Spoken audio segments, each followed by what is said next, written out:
ครับสวัสดีและสบายดีพี่น้องทางฝั่งลาวสวัสดีพี่น้องทางฝั่งไทยเมิดสุขุสุขนผู้ที่ติดตามผู้ที่สนับสนุนช่องของบ่าวตาชาแนลตั้งแต่ต้นจนมาฮอดตอนนี้เนาะบ่แม่นตอนจบจนมาฮอดตอนนี้จนว่ามาถึงตอนนี้ก็บ่าวตาก็ได้ประสบความสำเร็จในการทำช่อง YouTube สำเร็จจังไดก็คือสำเร็จยอดซับการติดตามแล้วก็ชั่วโมงในการรับชมพี่น้องก็ขอบคุญขอบคุณ พ่อแม่พี่น้องผู้ที่ติดตามรับเบิ่งรับชมคลิปของเบาตาตลอดมาเนาะมื้อนี้ก็ประสบความสำเร็จจังไดก็คือมื้อนี้เป็นมื้อที่ดีใจที่สุดพี่น้องเป็นมื้อที่ดีใจแหละเนาะเพราะมันเป็นมื้อที่หลายๆคนยูทูบเบอร์สร้างช่องยูทูบเบอร์ขึ้นมาแล้วก็ต้องมีความหวังก็คือพินการรับเงินจาก Google AdSense แต่มื้อนี้ก็เบาตาก็ประสบความสำเร็จได้พินตัวนั้นมาเป็นอันเรียบร้อยก็เลยมาถ่ายคลิปให้พี่ให้น้องได้ดีใจนำเบาตานะส่วนเบาตานี่ดีใจแล้วพี่น้องอ่าขั้นตอนการรับพินของเบาตานี่ก็เริ่มตั้งแต่สร้างมากก็จนครบพันซับหรือพันผู้ติดตามแล้วก็ครบ4,000ชั่วโมงแล้วก็จะมีอีเมลนะส่งเข้ามาในเครื่องของเบาตาว่าให้ยืนยันตัวตนแล้วก็เบาตาก็ได้ยืนยันตัวตนอ่าเป็นอันเรียบร้อยเนาะยืนยันตัวตนโดยบัตรประชาชนแต่เบาตาเป็นคนลาวที่มาทำงานอยู่ในประเทศไทยก็บ่มีบัตรประชาชนแต่เบาตาก็ใช้บัตรอีกอย่างหนึ่งก็คือบัตร MOU หรือว่า Work Permit ที่มันเป็นบัตรแข็งคือกันกับบัตรประชาชนไทยนั่นแหละพี่น้องยืนยันตัวตนก่อนจะได้พินมานะครับพี่น้องกะขอบคุณขอบคุณเนาะผู้ที่ติดตามคลิปนี้ก็จะมาเล่าถึงความดีใจภูมิใจที่เจ้าของได้เฮ็ดผ่านมาแล้วก็ได้พินเป็นอันเรียบร้อยพี่น้องเอ้ยนี่แหละพินกะเพิ่งจะได้มาสดๆร้อนๆกะบ่สดก็ได้มามื้อวานพี่น้องน่าจะมาฮอดได้หลายมื้อแต่ว่าหาก็ได้รับพินนี่จดหมายสีขาวเพิ่งจะได้รับมาเมื่อวานนี่คือเขาจะส่งมาทางบ้านเลขที่เฒ่าแก่เนาะเฒ่าแก่เอามาให้ส่วนขั้นตอนการเว้าตะขอพินนี้ไปก็ใช้ระยะเวลาก็ประมาณ4 สัปดาห์พี่น้องเว้าตะได้ส่งขอพินไปตั้งแต่วันที่เท่าไรเดี๋ยวเว้าตะจะมาไล่ให้เบิ่งเด้อพี่น้องเด้อไล่ให้ฟังเดี๋ยวเว้าตะจะมาไล่ย้อนหลังให้เบิ่งเนาะพี่น้องเนาะว่าเว้าตะได้ส่งขอพินไปเมื่อวันที่เท่าใดเดือนใดเนาะมันจะมีอยู่ใน Gmail ของเว้าตะอยู่ตลอดเดี๋ยวเว้าตะจะเข้าไปสอบเบิ่งใน Gmail เนาะคือเว้าตะก็ลืมนะพี่น้องมันโดนเกินจะมีไอ้ Gmail ทางยูทูบเพิ่นช่วงแรกๆก็ให้มายืนยัน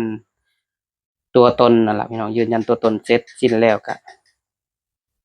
รอการรับพินพี่น้องตัวนี้ยินดีต้อนรับเริ่มใช้ AdSense อันนี้ก็คือเว้าตะสมัคร AdSense ไว้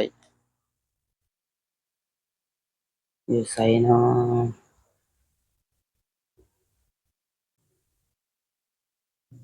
ก็ในระยะเวลาที่การเว้าตะได้ส่งขอพินไปรอบแรกก็คือวันที่19กุมภาปี2025พี่น้องจนมาฮอดวันที่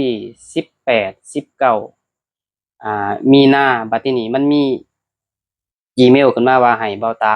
กรอกรหัสพินแต่เว้าตะบ่ทันได้รับพินเว้าตะก็เลยไปตรวจเบิ่งอยู่บ้านเนาะตรวจเบิ่งอยู่บ้านเฒ่าแก่ก็พินก็ยังบ่มาเว้าตะก็นอนกังวลใจอยู่2มื้อก็เฮ็ดจั่งใดน้อแล้วทีนี้เว้าตะก็เลยเข้าไปเบิ่งในยูทูบทั่วไปนั่นล่ะพี่น้องก็ขอพินซ้ำอีกรอบหนึ่งก็รอบที่2ก็เว้าตะได้ขออยู่ในวันที่20มีนาปี2025เนาะ เริ่มตั้งแต่วันที่20บ่าวตาได้ส่งขอพินไปอีกรอบหนึ่งบัดทีนี้รอบ่ดนพี่น้องบ่ดนเกินรอพี่น้องจนมาฮอดวันที่6เมษากะบ่ดนเนาะพี่น้องเนาะก็ถือว่าบ่ดนพอวันฮอดวันที่6เมษาเฒ่าแก่ไปเฮ็ดงานมื้อเช้าเฒ่าแก่จับจดหมายบอกว่านี่จดหมายมึงว่าซั่นโอ้พอบ่าวตาเหลียวเห็นเท่านั้นยิ้มเลยพี่น้องมาฮอดมื้อนี้จนได้พี่น้องคลิปนี้ก็อยากฝากถึง พี่น้องคนลาวที่มาเฮ็ดงานอยู่ในประเทศไทยเนาะอยากเฮ็ดช่อง YouTube หรือว่าผู้ที่ผ่านแล้วก็ดีผู้ที่บ่ทันผ่านก็ดีเนาะก็ให้เฮ็ดไปเลยพี่น้องบ่ต้องกังวลได้รับพินอีหลีพี่น้องบ่าวตานี่ได้รับมาแล้วอีหลีพี่น้องก่อนหน้านั้นก็คือว่าก็เป็นการกังวลคือกันเลยพี่น้องว่าเฮ็ดไปนี่เฮาสิมีสิทธิ์ได้รับพินบ่นั่นนะพี่น้องก็มีความคิดเด้พี่น้องจนว่ามาฮอด Gmail เพิ่นส่งมาให้เฮาขอพินบัดทีนี้ก็เริ่มจากขอพินก็ยังบ่ฮู้ว่าสิขอจังใดนั่นล่ะพี่น้องก็คือว่าจับต้นส้นปลายเบิ่ง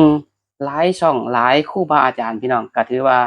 ทาง YouTube นี่ก็มีอาจารย์ของพวกเฮาก็น่าจะมีอยู่หลายคนนะสำหรับบ่าวตาเบิ่งหลายช่องคือกันจนจำชื่อบ่ได้พี่น้อง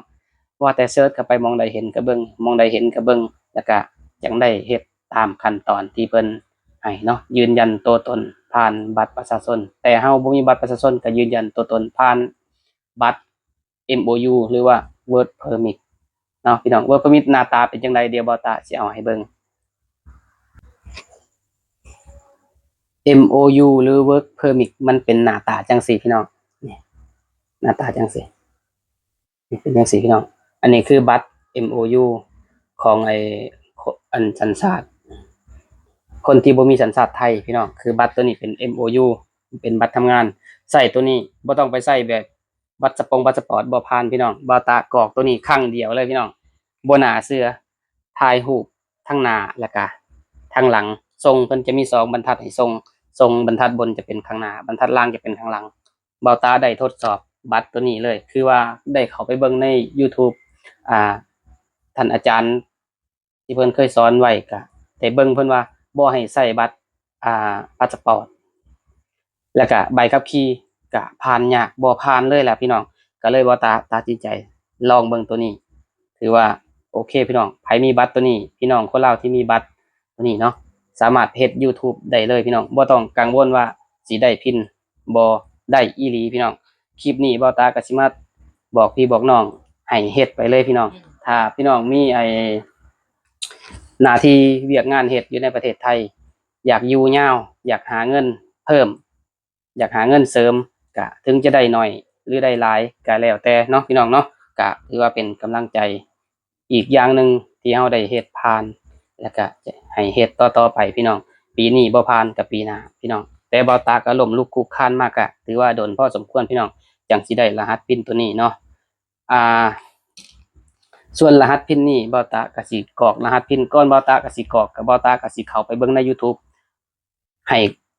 แน่ใจซะก่อนบ่าวตาจังสิกรอกส่วนคลิปกรอกบ่าวตาอาจจะบ่มีให้พี่น้องได้เบิ่งเด้อพี่น้องเด้อเพราะว่าบ่าวตาก็บ่ทันเก่งคือบ่าวตาก็จะเฮ็ดไปพร้อมแล้วบ่าวตาก็จะใช้โทรศัพท์อีกเครื่องหนึงเพื่อจะเบิ่งไปเฮ็ดไปนั่นน่ะพี่น้องถ้าจังใดก็บ่าวตาก็สิมาอัปเดตให้พี่น้องได้รับเบิ่งรับชมอีกครั้งต่อไปพี่น้องแต่สำหรับคลิปนี้ก็จะมาโชว์ความดีใจให้พี่น้องได้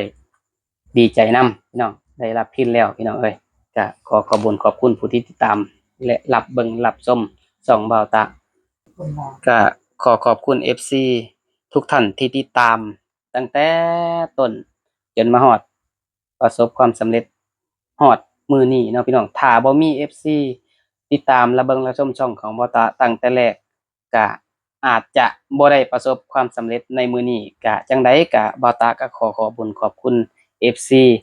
บ่ว่าแต่ฝั่งไทยหรือฝั่งลาวแล้วก็ฝั่งใดๆที่ติดตามช่องของบ่าวตามาก็บ่าวตากราบขอบคุณเป็นอย่างสูงเลยขอบคุณผู้ที่รับชมโฆษณาเนาะแล้วก็จะปิดคลิปไว้ส่ำนี้พี่น้องสำหรับคลิปนี้เดี๋ยวคลิปหน้าจะมีหยังก็ให้พี่น้องกดซับไว้แล้วก็กดรูปกระดิ่งไว้นำพี่น้องเพื่อจะบ่ได้พลาดการแจ้งเตือนคลิปใหม่ของบ่าวตาสำหรับคลิปนี้ก็ลาพี่ละน้องไปส่ำนี้สวัสดีครับ